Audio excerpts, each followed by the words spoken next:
Bookish boys में आपका स्वागत है। आप सुन रहे हैं गरुड़ पुराण 15वां अध्याय।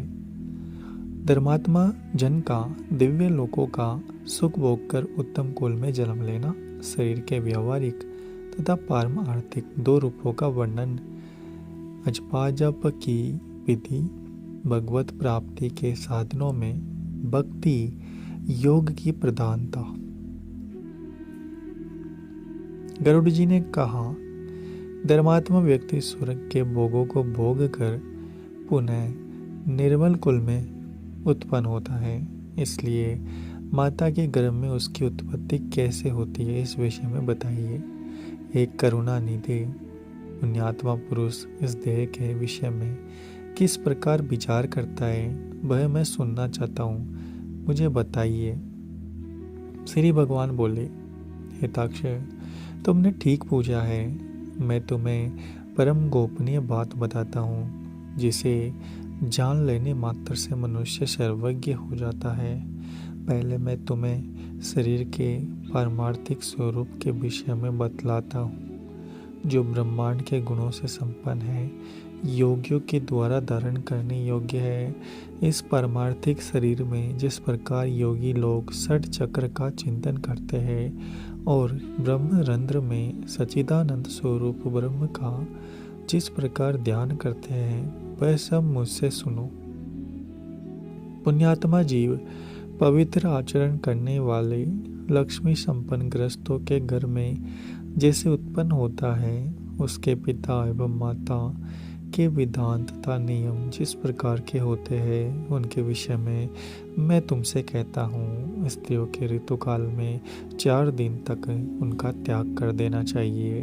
उतने समय तक उनका मुख भी नहीं देखना चाहिए, क्योंकि उस समय उनके शरीर में पाप का निवास रहता है। चौथे दिन वस्त्रों सहित स्नान करने के अनंतर वह नारी शुद्ध होती है। 1 सप्ताह के बाद पितरों एवं देवताओं के पूजन अर्चन और व्रत करने के योग्य होती है। 1 सप्ताह के मध्य में जो गर्भधारण होता है, उससे मलिन मनोव्रत वाली संतान का जन्म होता है। प्राय ऋतुकाल के 8वें दिन गर्भाधान से पुत्र की प्राप्ति होती है। ऋतुकाल के अनंतर युग्म रात्रियों में गर्भाधान होने से पुत्र और अयुग्म में रात्रियों में गर्भाधान से कन्या की उत्पत्ति होती है। इसलिए पूर्व की 7 रात्रियों को छोड़कर युग्म रात्रि में ही समागम करना चाहिए। स्त्रियों के रजो दर्शन से सामान्यतः 16 रात्रियों तक ऋतुकाल बताया गया है। 14वीं रात्रि को गर्भाधान होने पर गुणवान, भाग्यवान और धार्मिक पुत्र की उत्पत्ति होती है। प्राकृत जीवों को गर्भाधान के निमित्त उस रात्रि में गर्भाधान का अवसर प्राप्त नहीं होता। 5वें दिन स्त्री को मधुर भोजन करना चाहिए। कड़वा, खारा, तीखा, उष्ण भोजन से दूर रहना चाहिए। तब स्त्री वह गर्भाशय औषधि का पात्र हो जाता है। उसमें संस्थापित बीज अमृत की तरह सुरक्षित रहता है। उस औषधि क्षेत्र में बीजोत्पन्न करने वाला स्वामी अच्छे फल को प्राप्त होता है। तांबूल खाकर पुष्प और श्रीखंड से युक्त होकर पवित्र वस्त्र धारण करके मन में धार्मिक भावों को रखकर पुरुष को सुंदर शैया पर संवास करना चाहिए। गर्भाधान के समय पुरुष की मनोवृत्ति जिस प्रकार की होती है, उसी प्रकार के स्वभाव वाला जीव गर्भ में प्रविष्ट होता है। बीज का स्वरूप धारण करके चैतन्यास पुरुष के शुक्र में स्थित रहता है। पुरुष की काम वासना, चित्तवृत्ति तथा शुक्र जब एकत्व को प्राप्त होते हैं, तब स्त्री के गर्भाशय में पुरुष द्रवित होता है। स्त्री के गर्भाशय में शुक्र और शोणित के संयोग से पिंड की उत्पत्ति होती है। गर्भ में आने वाला सुकृति पुत्र पिता माता को परम आनंद देने वाला होता है। उसके पुष्पन आदि समस्त संस्कार किए जाते हैं। पुण्यात्मा पुरुष ग्रहों की उच्च स्थिति में जन्म प्राप्त करता है। ऐसे पुत्र की उत्पत्ति के समय ब्राह्मण बहुत सारा धन प्राप्त करते हैं।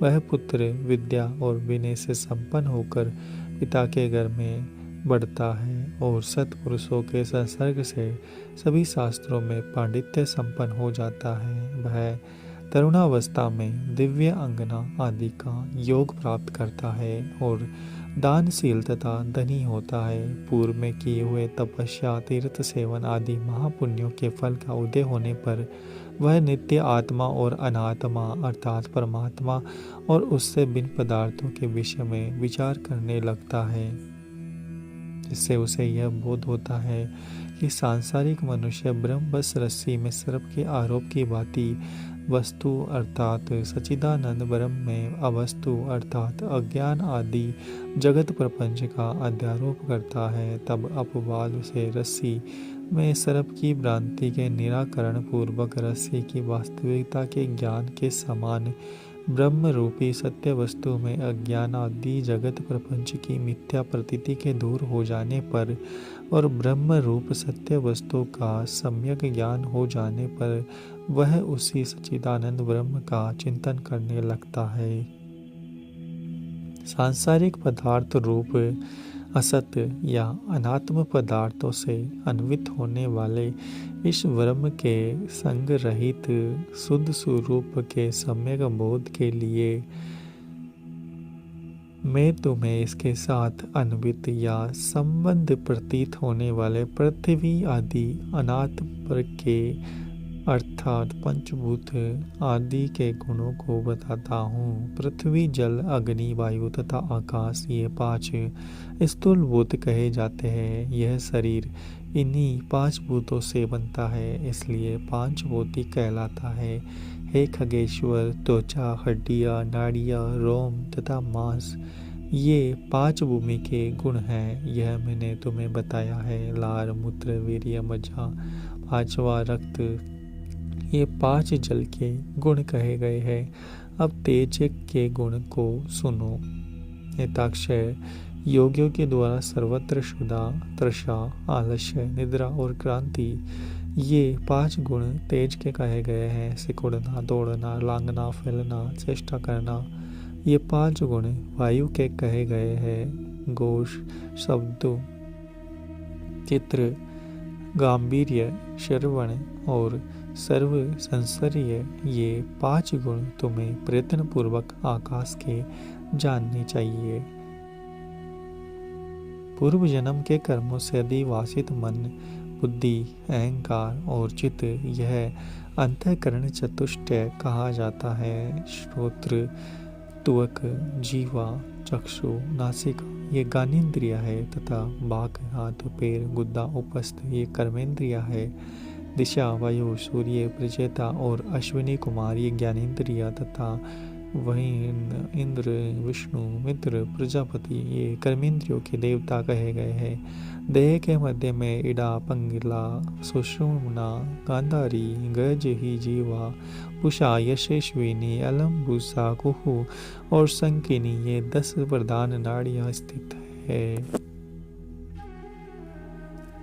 प्राण, अपान, समान, उदान, व्यान, नाग, कुर्म, कृकल, देवदत्त और धनंजय ये 10 वायु है। हृदय में प्राण वायु, गुद्दा में अपान वायु, नाभि मंडल में समान वायु, कंठ देश में उदान वायु और संपूर्ण शरीर में व्यान वायु व्याप्त रहते हैं। उद्गार में नाग वायु होता है, जिसके द्वारा उन्मीलन होता है, वह कुरम वायु कहा जाता है।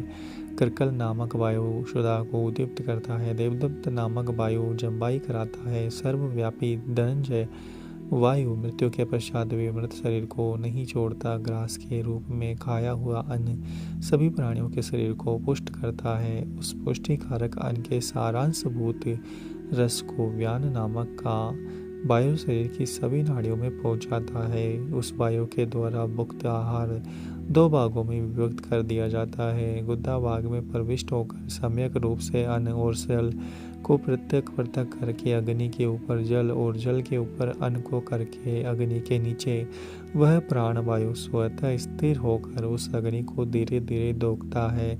उसके द्वारा दोखे जाने पर अग्नि कीट और रस को पृथक पृथक कर देता है। तब वह व्यान वायु उस रस को संपूर्ण शरीर में पहुंचाता है। रस से पृथक किया गया कीट शरीर के कण और नासिका आदि 12 छिद्रों से बाहर निकलता है। कान, नाक, नासिका, जीवा, दंत, नाभि, नख, गुदा, गुप्तांग तथा सिराए और समस्त शरीर एवं लोम ये 12 मल के निवास स्थान हैं, जिसे सूर्य से प्रकाश प्राप्त करके प्राणी अपने अपने कर्मों में प्रवृत्त होते हैं। उसी प्रकार ये सभी वायु अपने अपने कर्म में प्रवृत्त होते हैं। एकाज्ञ अब नरदेह के 2 रूपों के बारे में सुनो, एक व्यवहारिक तथा दूसरा पारमार्थिक है।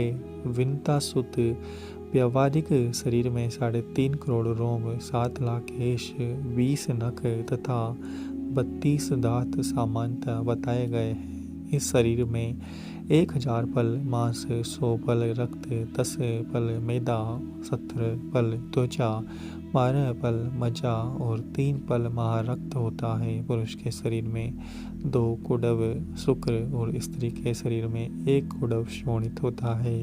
संपूर्ण शरीर में 360 हड्डियां कही गई है। शरीर में स्थूल और सूक्ष्म रूप से करोड़ों नाड़ियां है। इसमें 50 पल पीत और उसका आधा अर्थात 25 पल श्लेष्मा कफ बताया गया है। सदा होने वाले विष्ठा और मूत्र का प्रमाण निश्चित नहीं किया गया है। व्यवहारिक शरीर इन उपयुक्त गुणों से युक्त होता है।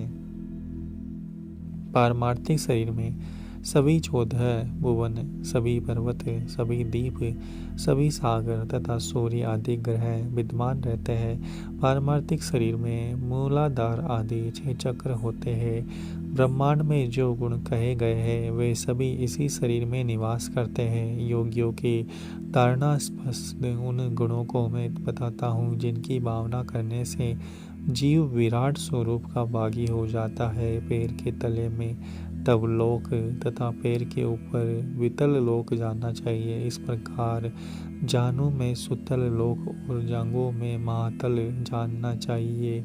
शक्ति के मूल में तलातल, गुह्या स्थान में रसातल, गुट्टी कटी प्रदेश में पाताल। इस प्रकार पैरों के तलवों से लेकर कटी पर्यंत 7 अधोलोक कहे गए हैं।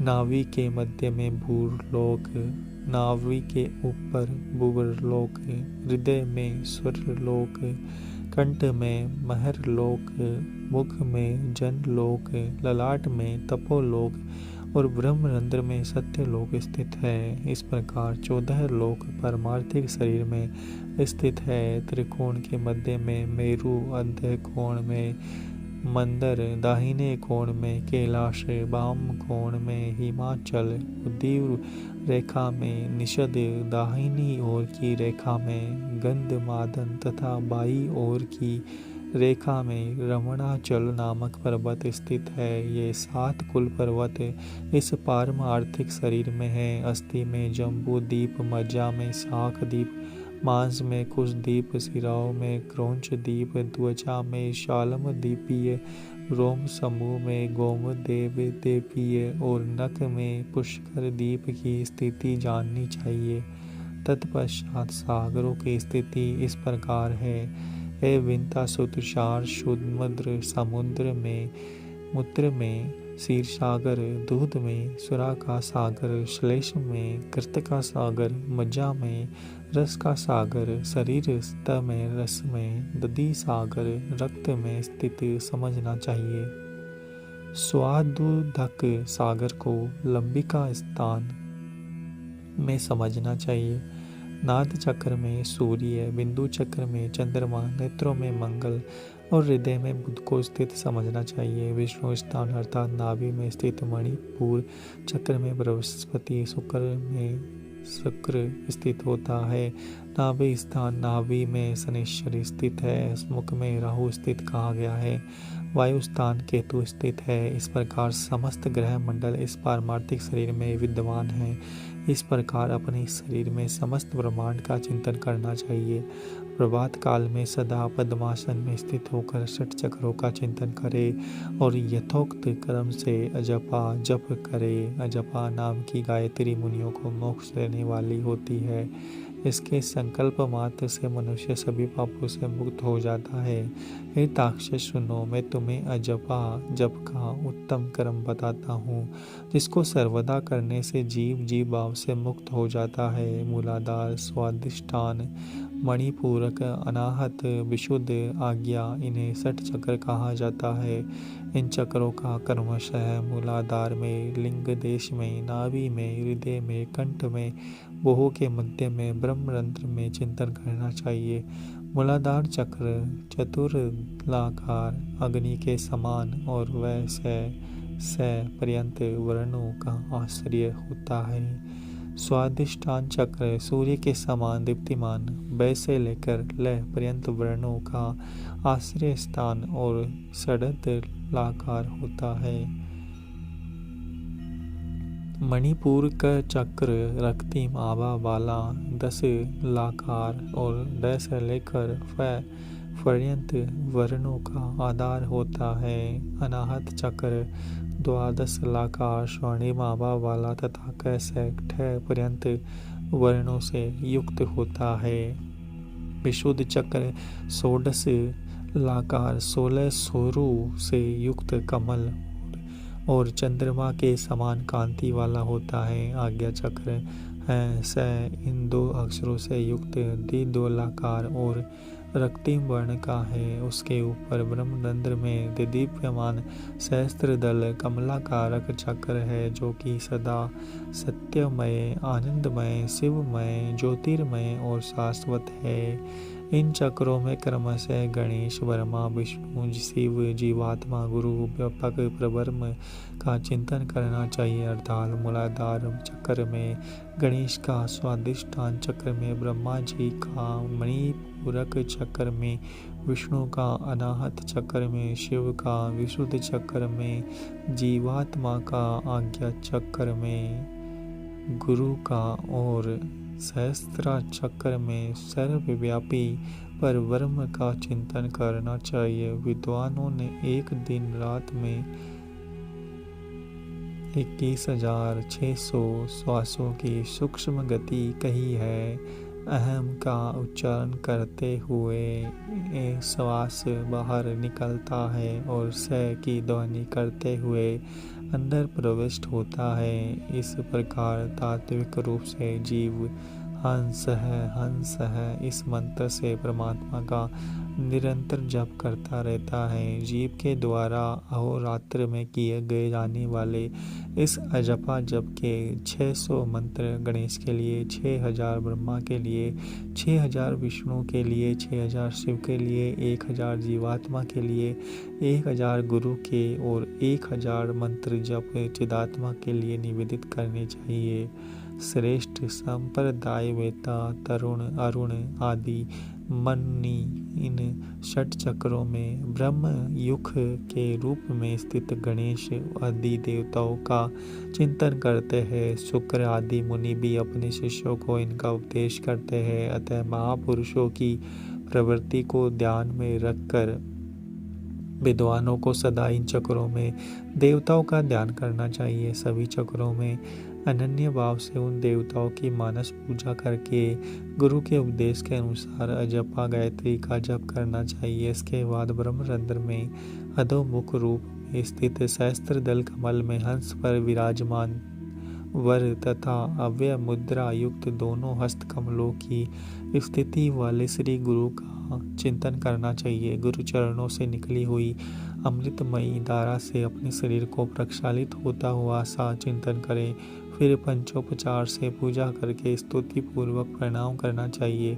तदंतर कुंडलिनी का ध्यान करना चाहिए, जो षट चक्रों में 3.5 वलय में स्थित होता है। आरोह तथा अवरोह के रूप में षट चक्र में संचरण करता है। तदंतर ब्रह्मरंध्र से बहिर्गत सुषुम्ना नामक धाम का ध्यान करना चाहिए। उस मार्ग से जाने वाले पुरुष विष्णु के परम पद को प्राप्त होते हैं। इसके अनंतर ब्राह्म नामक मूर्त मेरे द्वारा चिंतित आनंद स्वरूप स्वप्रकाश सनातन रूप का सदा ध्यान करना चाहिए। इस प्रकार गुरु के उपदेश से मन को निश्चल बनाए, अपने प्रयत्न से ऐसा नहीं करे, क्योंकि गुरु के उपदेश के बिना साधक का पतन हो जाता है। इस प्रकार अंतर योग संपन्न करके बहिर्याग का अनुष्ठान करना चाहिए। स्नान तथा संध्या आदि कर्मों को करके विष्णु और शिव की पूजा करनी चाहिए। देह का अभिमान रखने वाले व्यक्तियों की वृत्ति अंतर्मुखी नहीं हो सकती, इसलिए उनके लिए सरलता पूर्वक की जा सकने वाली मेरी भक्ति ही मोक्ष साधिका हो सकती है। यद्यपि तपस्या और योग साधना आदि भी मोक्ष के मार्ग है, जो इस संसार चक्र में फंसे हुए व्यक्तियों के उद्धार के लिए मेरा भक्ति मार्ग ही समीचीन उपाय है। ब्रह्मा आदि देवों ने वेद और शास्त्र का पुनः पुनः विचार करके 3 बार यही सिद्धांत सुनिश्चित किया है। यज्ञ आदि सधर्म भी अंतःकरण की शुद्धि के हेतु है, और इस शुद्धि के फल स्वरूप मेरी भक्ति प्राप्त होती है, जिसे प्राप्त करके व्यक्ति पुनः जन्म मरण आदि दुखों से पीड़ित नहीं होता है। ताक्षय जो सुकृति मनुष्य इस प्रकार का आचरण करता है, वह मेरी भक्ति के योग से सनातन मोक्ष पद प्राप्त करता है। इस प्रकार गरुड़ पुराण के अंतर्गत सारोद्धार में सुकृति जन्म जन्मांचारण निरूपण नामक 15वां अध्याय पूरा हुआ। उम्मीद है आपको हमारा यह प्रयास अच्छा लग रहा होगा। चैनल को सब्सक्राइब करें, वीडियो को लाइक और शेयर करना ना भूलें।